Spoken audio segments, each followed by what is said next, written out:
रफ्तार की नई सौदागर मयंक यादव। नमस्कार, आईबीपी न्यूज देख रहे हैं आप और मैं हूं आपके साथ मुनीश कुमार मल्होत्रा। इस वक्त की बड़ी खबर क्रिकेट से जुड़ी आपको बता रहे हैं, जहां पर क्रिकेट में पेस गेंदबाजी की बात है तो पिछले एक दशक में भारत ने इस क्षेत्र में खासी तरक्की की है। ईशांत शर्मा के बाद से शुरू हुए सिलसिले ने जसप्रीत बुमराह की सफलताओं के बाद इस क्षेत्र में खासी तरक्की देखी गई है। 2-3 साल पहले उमर मलिक के आईपीएल के सबसे तेज गेंदबाज 153 किलोमीटर प्रति घंटे की रफ्तार निकालने के बाद अब इस साल लखनऊ सुपर जॉयंट्स के लिए पदार्पण करने वाले मयंक यादव ने पंजाब किंग के खिलाफ 155.8 किलोमीटर की रफ्तार निकालकर इस सत्र में अब तक के सबसे तेज गेंदबाज होने का गौरव हासिल कर लिया है। मयंक ने इस मैच में लगातार 150 किलोमीटर से ऊपर की रफ्तार निकालकर लखनऊ को मैच जिताने में अहम भूमिका निभाई। उन्होंने 27 रन देकर 3 विकेट लिए। उनकी गति के बारे में हारने वाली टीम के कप्तान शिखर धवन ने कहा कि मयंक की गति ने हमें सरप्राइज कर दिया।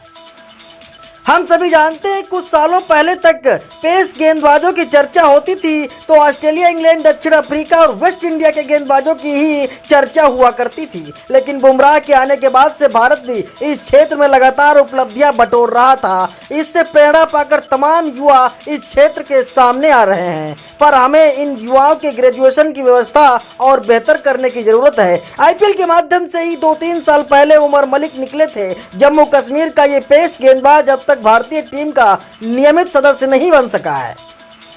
अब मयंक यादव की गति की चर्चा तो हो रही है, पर उन जरूरत गेंदबाजों को भारत टीम की पहुंचाने की है। अगर ये गेंदबाज खेलेंगे तो 150 किलोमीटर से ज्यादा की प्रति गति निकालने वाले गेंदबाजों की लाइन लग सकती है। मयंक यादव इस बार के घरेलू सीजन की शुरुआत से ही बीसीसीआई चयनकर्ताओं की रडार पर हैं।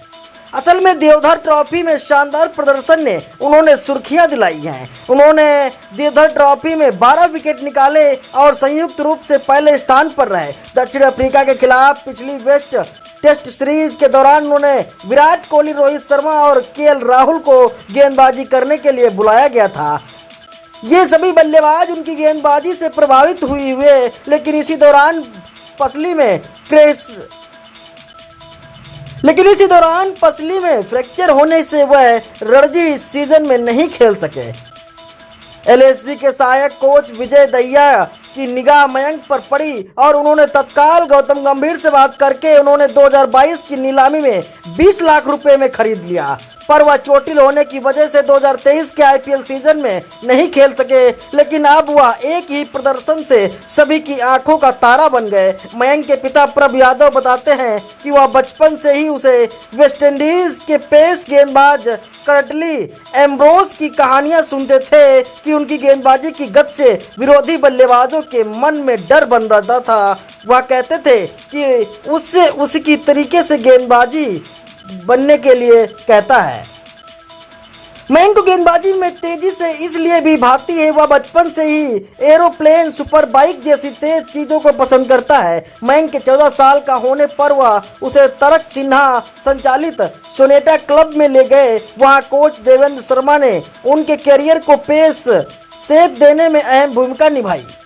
ये कहा जाता है कि पिता बचपन से ही चाहते थे कि उनका बेटा भी सचिन तेंदुलकर की तरह क्रिकेटर बने, जिससे उनका नाम भी दुनिया में फैल सके। मयंक को बचपन से ही क्रिकेट का शौक था। वह स्कूल से लौटते ही गली में साथी बच्चों के साथ क्रिकेट खेलने लगते थे। इसके बाद वह स्कूल की टीम से खेलने लगे। जब 14 साल की उम्र ने सोनेट क्लब में शामिल हुए तो उन्होंने कैरियर को सही दिशा मिली। कोच शर्मा बताते हैं कि वह जब क्लब में ट्रायल में भाग लेने आया तब उसके पास सही स्पाइस भी नहीं थे, पर उसमें ट्रायल में भाग लेने वाले अन्य गेंदबाजों से तेजी ज्यादा दिखाई दी। Bureau report, IBP news live.